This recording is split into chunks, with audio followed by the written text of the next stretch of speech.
my way of thinking about it is that you can write an equation that says ADHD equals developmental impairment of executive function, which basically is saying it just doesn't unfold in development in the way you'd expect these functions to as a person gets a little older. Because executive functions are among the last parts of brain to develop. They don't really get fully mature for most people until 18, 20, 22 years old. And yet they're critical. And the model that I've developed is one which really came to me from patients that I was seeing. I'm a clinical psychologist, and I spend most of my hours, 5.5 days a week when I'm in town, seeing patients. Little kids, teenagers, and adults.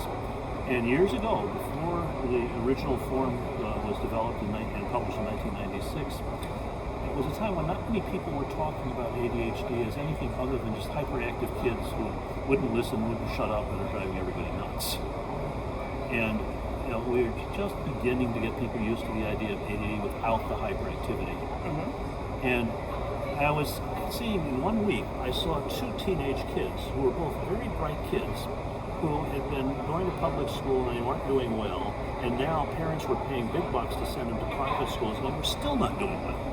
Wow. And there was something about the way they explained to me, and they didn't know each other, I saw them separately. It was the same week.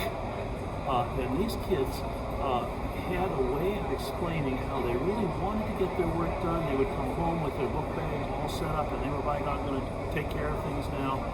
And they just couldn't get it done. They had problems with getting started and getting organized, and how they would study for tests, and they'd learn the stuff, and somebody could quiz them, and then the next day they go in to take the test, thinking they're going to get a good grade on it, and all of a sudden a big chunk of what they knew the night before is evaporated. Can't pull it out of their head when they need it, but then a few hours, a few days later, something jogs their memories all back again. It's not that they didn't have it; they couldn't retrieve it when they needed it. So there's something about the way these 2 kids were explaining what they were having that made me think,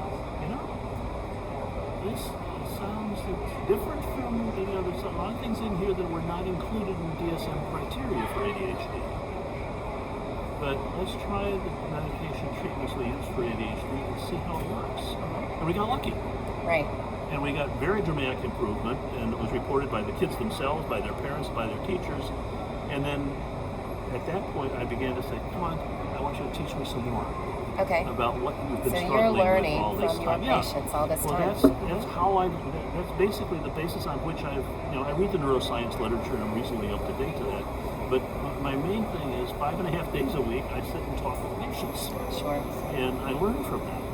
And so what the items that appear on my rating scales are items that have been developed basically from learning with patients and talking about this disorder, which we